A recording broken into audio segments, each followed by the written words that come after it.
पुन्हा एकदा मोदीजींना त्या ठिकाणी आपण त्यांच्या हाती सत्ता दिल्यानंतर या भारताला एका अशा ठिकाणी मोदीजी पोचवतील की कोणीही बाहेर परत त्याला आणू शकणार नाही। आज आपण बघा, मी आपल्याला आठवण करून देतो कोविडच्या काळाची काय अवस्था होती। नातेवाईकाशी नातं दाखवण्याची चोरी होती। मौत मिट्टीला देखील जाऊ शकत नव्हतो, लोक ओळख दाखवत नव्हते। अशा प्रकारची अवस्था आपण सगळ्यांनी मिळून त्या काळामध्ये बघितली। पण बंधू भगिनींनो, जगात लोक म्हणायचे 140 कोटीचा भारत आहे, किमान 40-50 कोटी लोक तर मरतील, कारण भारत या लोकांना वाचवू शकणार नाही। जगाच्या पाठीवर 3-4 देश होते ज्यांनी कोविडची लस तयार केली होती। आपल्याला त्या देशांसमोर जाऊन भीक मागायची वेळ होती, आम्हाला लस द्या, आम्हाला लस द्या, आमचे लोक मरतायत। बंधू भगिनींनो, त्यांनी आपल्याला सांगितलं असतं लस देतो, पण थांबा आधी आमच्या लोकांना टोचतो, मग तुम्हाला लस देतो। भारताची पुरती कोंडी करण्याचा प्रयत्न झाला होता, पण त्यांना माहिती नव्हतं या देशामध्ये एक असे पंतप्रधान आहे की ज्यांना आपल्या लोकांना वाचवायचं कसं आहे माहिती आहे। मोदीजींनी आपल्या शास्त्रज्ञांना त्या ठिकाणी विनंती केली, त्यांना रिसोर्सेस दिले आणि आपल्याच देशामध्ये कोविडची लस बनवून घेतली। 140 कोटी लोकांना 2 लसी या मोदीजींनी त्या ठिकाणी दिल्या। आपल्यापैकी प्रत्येकाला लस मिळाली म्हणून आपण जिवंत आहोत, म्हणून या ठिकाणी बसलो, नाही तर किड्या मुंग्यासारखे लोक मेले असते। 1 पैसा न घेता प्रत्येकापर्यंत लस पोहोचवण्याचं काम मोदीजींनी केलं। अरे मी तर म्हणतो बाकी त्यांनी केलेली मोठी कामं सोडा, यावेळेसचं मोदीजींना मत हे केवळ कोविडच्या लसीमुळे देखील आपण दिलं पाहिजे, कारण या देशाला जिवंत ठेवण्याचं काम हे मोदीजींनी या ठिकाणी केलं। आणि केवळ इथेच नाही बंधू भगिनींनो, मी मॉरिशसला गेलो होतो। छत्रपती शिवरायांच्या पुतळ्याचं उद्घाटन मॉरिशसमध्ये होतं।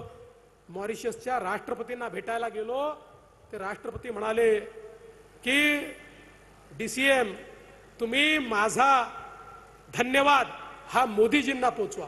म्हणलं कशाबद्दल?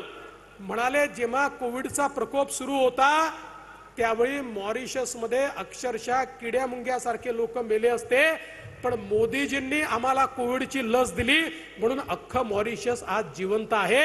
आणि असं सांगणारे किमान 100 देश आज जगाच्या पाठीवर आहेत। आणि म्हणून बंधू भगिनींनो, मी तुम्हाला ही विनंती करायला आलो आहे, हे काही लोकल इलेक्शन नाही आहे, हे देशाच्या लोकसभेचं इलेक्शन आहे। कोणाच्या हातात देश द्यायचा आहे याचं हे इलेक्शन आहे। आणि या ठिकाणी तर रायगड मतदारसंघामध्ये गीते साहेब आमच्या सोबत उभे आहेत।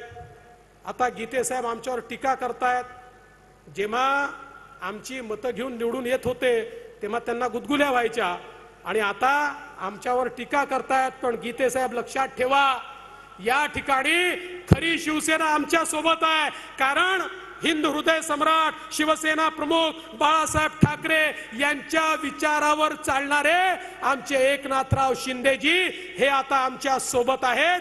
त्याच्यामुळे ज्यांनी बाळासाहेबांचा विचार सोडला त्यांच्या सोबत जनता कधीही जाणार नाही। आणि या ठिकाणी पेणमध्ये तर खऱ्या अर्थानं रविशेठ पाटीलही आहेत आणि धैर्यशील पाटीलही आहेत। काय उरलं आता? इथे काही उरलंच नाहीये। अख्खा पेण तटकरे साहेब तुमच्या पाठीशी आहे। आणि आता या दोघांची दोस्ती पाहून मी देखील अचंबित आहे। रविशेठ पाटील मला म्हणतात काही झालं तरी धैर्यशील पाटलांच्याकडे तुम्ही लक्ष ठेवलं पाहिजे। धैर्यशील पाटील म्हणतात रविशेठ पाटलांना डावलू नका। ये तो फेविकॉल का जोड बन गया। पण मी आज तुम्हाला हे देखील सांगतो धैर्यशील पाटील, तुम्ही चिंता करू नका, या ठिकाणी तुमच्या पाठीशी उभा राहण्याचा निर्णय आम्ही घेतलाय। रविशेठ पाटील, धैर्यशील पाटील हे दोनही नेते या ठिकाणी तुमच्या सोबत असतील आणि हे दोन्ही नेते तुम्हाला योग्य ठिकाणी दिसतील, तुमची सेवा करताना दिसतील, हा माझा प्रण आहे। त्यामुळे काळजी करण्याचं कारण नाहीये। आणि हे दोघे एकत्रित आल्यानंतर तटकरे साहेब तुम्ही तर इतके हुशार आहात, तुम्हाला लोक कसे जोडायचे माहिती आहे। मी इतके वर्ष पाहतोय तटकरे साहेब म्हणजे असे आतून कुठून घुसतात आणि बरोबर सगळा जुगाड जमवून परत येतात। आणि आता तर सगळे आणि मंचावरचे सगळे आमदार हे तर जर बघितले तर मला वाटतं तटकरे साहेबांना चिंता करण्याची आवश्यकता नाही आहे. मी तुम्हाला एवढीच विनंती करण्याकरता आलो आहे. आता हे लोक जाहीरनामे घोषित करतायत. काल शरद पवार साहेबांनी परवा जाहीरनामा घोषित केला. आता 542 लोकांमध्ये जे 10 लोक उभे करतात त्यांचा जाहीरनामा. काल उद्धव ठाकरेजींनी आपला जाहीरनामा घोषित केला. त्यांचा जाहीरनामा तर घोषित व्हायच्या आधीच जमिनीवर पडला. जाहीरनाम्यालाही मान्य नव्हतं की त्यांच्याकडनं आपण घोषित व्हावं.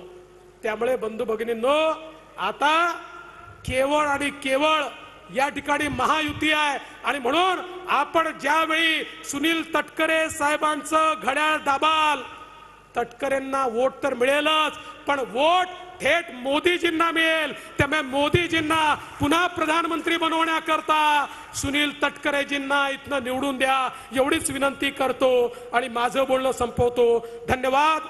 जय हिंद, जय महाराष्ट्र. धन्यवाद.